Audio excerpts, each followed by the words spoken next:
கர்த்தருக்கு ஸ்தோத்திரம். யெகோவா இறை பிரேயர் சேனலுக்கு உங்களை வெல்கம் பண்ணுறேன்.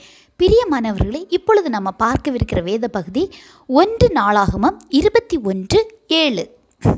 இந்த காரியம் தேவனுடைய பார்வைக்கு ஆகாததானபடியினால் அவர் இஸ்ரவேலை வாதித்தார்.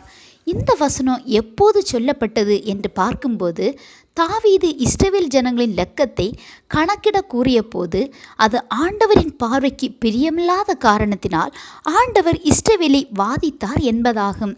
நமது ஆண்டவர் மன உருக்கமும் இரக்கமும் நீடிய சாந்தமும் உள்ள தேவன். அது மட்டுமில்லாமல் தாவீதையும் ரொம்ப நேசித்த தேவன் அவர். இது மாதிரி தான் நாமும் ஆண்டவருக்கு பிரியமான ஒரு நபராக வாழ்ந்து ஆண்டவர் சமூகத்தில் ஆசீர்வாதத்தை பெற வேண்டிய நேரம் அறியாமல் கூட இல்லைங்க, இதுதானே அப்படின்னு அசால்ட்டாக சில பாவங்களுக்கு இடம் கொடுத்துருவோம். ஆண்டவர் நம்மை நேசிக்கிறதுனால சில நேரம் நம்மை எச்சரிப்பாங்க, ஆனால் நாம் அதை அசால்ட்டாக எடுத்துடுவோம்.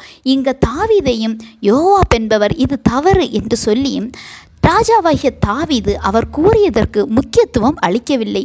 பிரியமானவர்களே, நாமும் அப்படிதான் தப்பு என்று தெரிந்தும் சில நேரம் ஆண்டவருக்கு பிரியமில்லாத காரியத்தை செய்கிறோம். ஏசப்பா ஒரு நபர் வழியாகவோ ஆவியிலோ இல்லை வசனங்கள் மூலமோ இல்லை யாராவது நமக்கு தெரிஞ்சவங்க இது உங்களுக்கு வேண்டாம் அப்படி சொல்லி ஏதாவது ஒரு வழியில் அதை உணர்த்தும் போது அது நம்ம அந்த காரியத்தை ரொம்ப அசால்ட்டாக நம்ம எடுத்துக்கிறோம். இதனால தான் நம்ம ரொம்ப வேதனைப்படக்கூடிய சூழ்நிலை பிறகு உருவாகுது. இதுதானே நினைக்கிற ரொம்ப சாதாரணமான ஒன்றாக அது இருக்கும். ஆனால் அது ஆண்டவருக்கு பிரியமில்லாத காரணத்தினால நமது ஆசீர்வாதங்களை நாம் பெற்றுக்கொள்ள நமக்கு அது தடையாக இருக்கும்.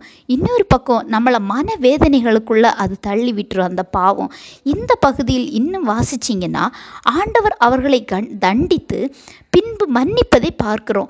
எனவே பிரியமானவர்களே, ஒன்று செய்யும்போது அது ஆண்டவருக்கு பிரியமில்லாத காரியமானால் தயவு செய்து அதை பண்ணாதீங்க. முதல்ல உங்கள் ஆசீர்வாதம் தடைபடும். ரெண்டாவதாக அது தண்டனைக்குரியதாக இருந்தால் தாவீதை போல நாமும் அதனால் வரும் பின்விளைவுகளை சந்திக்க நேரிடும்.